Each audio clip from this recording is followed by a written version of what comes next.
This video was sponsored by Enhance, NeoWatt, A Better Road Planner, Elbilmek, Kempower and Bilkomponenter. Yo, what's up? We are now at Bil West, Oslo, and today I will show you guys the new Q4 e-tron. They only come in quattro now, and all of the models, they have the same 77, 82 kilowatt hour battery. There has not been any upgrade in the battery. It's still the same generation. It's still 400 volt. Now we have upgrade in the rear motor. They use now the ABRP 550 rear motor. Sorry, there's some event going on, so there will be some background noise, some people walking past. So, but they try to keep the car clear. So yeah. Anyway, we're gonna look through the external first. So they have changed a little bit here. You see, it looks actually more like the Q6 e-tron in the front. And then, here, washer for the headlights. And then still the same matrix lights here. This is DRL. When it comes to frunk, I can check it out. There is still no frunk for you guys who care about that. So there's usually a safety latch here somewhere. There. Oh, it doesn't have the struts. Yeah, because you're not supposed to open it that often. But you see, they made stuff quite compact in here. If you guys want to see under here, well, okay, there's 12 volt being charged here. But no cover that takes up extra weight. Well, I guess this matters, this bar, to make things stable and stiff. Okay, just gonna let it, yeah, that closes, okay. So, conventional doors. But let me check outside first here. We're gonna see in the back. It actually looks kind of more like the fat e-tron in the back. And then, here, the main upgrade has happened inside in the interior. But look here, we now have vehicle to load. Wow. Wait, but it's only 150 watt. That can't be the onboard charger that does the bi-directional thing. But okay, here looks more like the same, but you can open up here and lower the floor. And then you also have more. Here's a subwoofer.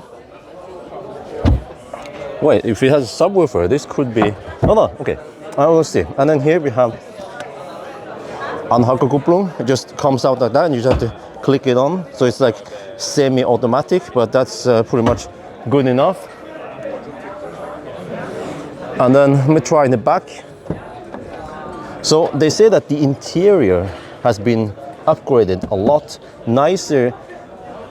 Seems like on the top we have ambient light there. Some softer materials, nicer seat. Oh yeah, Tesla, Daddy Bjorn approved. Isofix there. We have the center console thing that goes down here, and it's 40, 60. Let me see. Okay, there, ski opening. So it's a 40, 20, 40 split. And then headroom here. Wait, let me see. Let me get the headrest up a little bit. There. I'm 173 centimeters. It's almost a fist of clearance here. In the center seat, then it's slightly worse. Then we have only around 2 fingers of clearance. But they try to make, kind of hard to show you, but they try to make this head area slightly higher than the rest. So still okay, right? We test this door closing sound.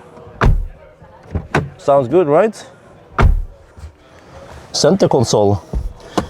It's kind of basic, just 2 cup holders there, that's it, no table or anything.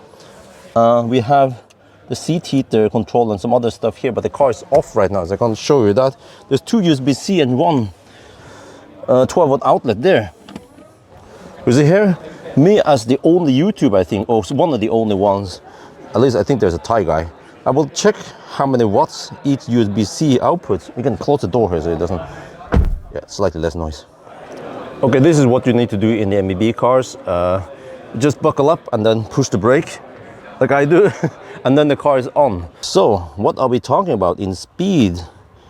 It delivers 20 volts, which is good because that means you can charge my laptop, but only 2.2 amp. This cable and this power bank can deliver, or I can't receive 100 watts, which is 5 amp.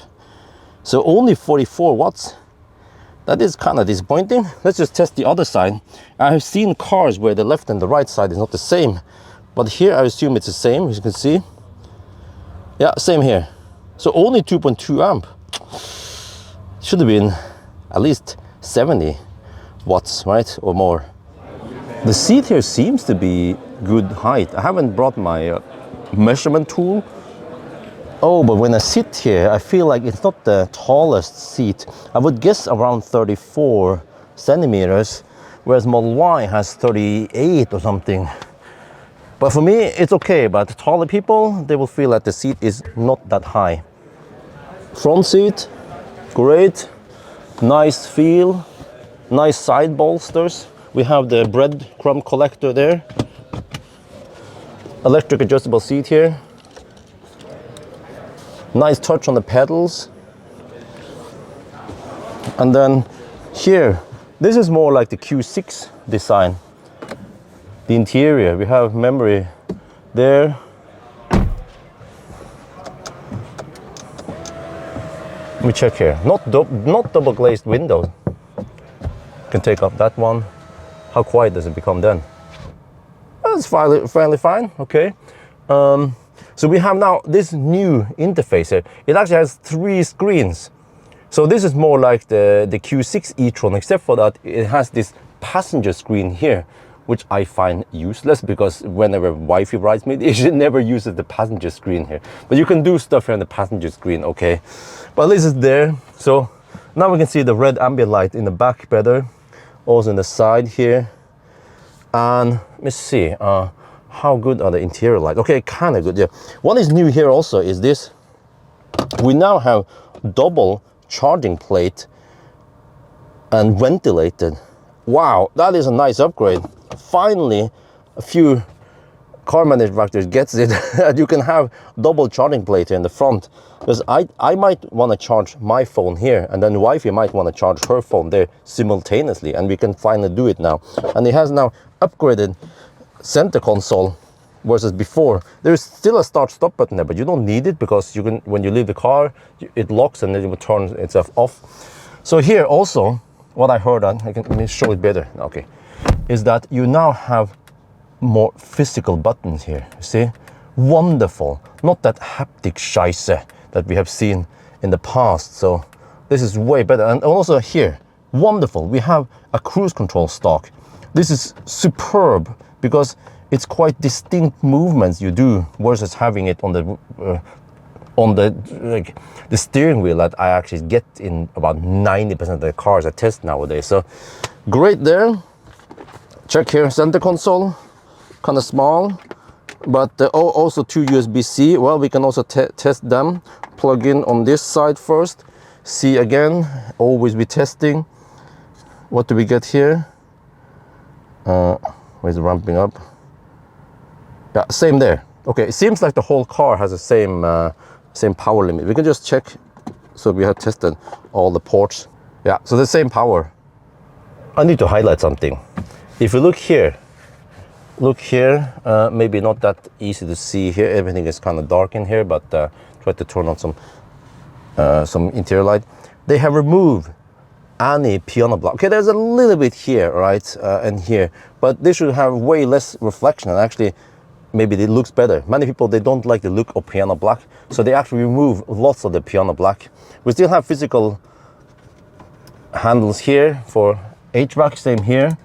There's some buttons here for the lights. So it's not completely the same as the Q6, because Q6, they will have a cluster with all the buttons here, which I actually personally don't like, because I accidentally bump into some buttons here when I try to touch the door handle or something. So it's actually better that they went back to this more traditional, but maybe not that cost cutting there, right? But I like it. I like actually the interior a lot. And then also head-up display with AR. This is new. When you go here, you go to charging, you see that we have 18% state of charge, now kind of low, but here the car can take 170 kilowatt right now. The battery is at 22 degrees Celsius, and here we have the optimal temperature for charging, and we are within that range. So this is wonderful. We have this this stuff here. Wait, let me see. Oh, okay. It says that optimal charging has been achieved, right? But if it wasn't like this, it will also show you how many minutes it will take to preheat. So this is what you can also get in many other MB cars. And this car is equipped with a Sonos sound system, where eventually we should test it. Okay, I tried to put the USB stick there to play music, but unfortunately it seems like the USB app here is not available. So Audi told me that this is a pre-production car, so not everything in here that you see is going to be final, but it's just to give you an impression of what it will look like. But I noticed something else here. Here we have scroll wheel. Ooh, I like that actual haptic feedback you get tonight. Same here on this side, and when you click it, that is so much better than that haptic shite. Okay, whatever. And we have the bridge design here, and actually a little storage under here. I was looking for any USB or any 12 volt, but at least I couldn't find it. Wait, that means that I couldn't find any 12 volt outlet in the front. It seems like it's either in the back there or the way back. So unfortunately, not possible to test drive this car yet, but first impression of the interior, the features, the space in there, it's actually pretty nice. Yeah, it seems like they did lots of nice upgrades. So you get more like the more expensive Q6 interior features, like the screen and all that stuff, but in an affordable price range here. So yeah, it's actually the starting price is only 500K. And it's fully overdrive with the big battery. Well, big as 82 or 77 kilowatt hour battery. And then, yeah, the charging, by the way, has been boosted. They say the old one was 175 kilowatt, now it's 185 kilowatt, probably on par with many other MVB cars. So, yeah, seems like a good deal. What do you guys think, huh? That's gonna be it for now. Hope you guys enjoyed this video. As always, thank you for watching and talk to you later.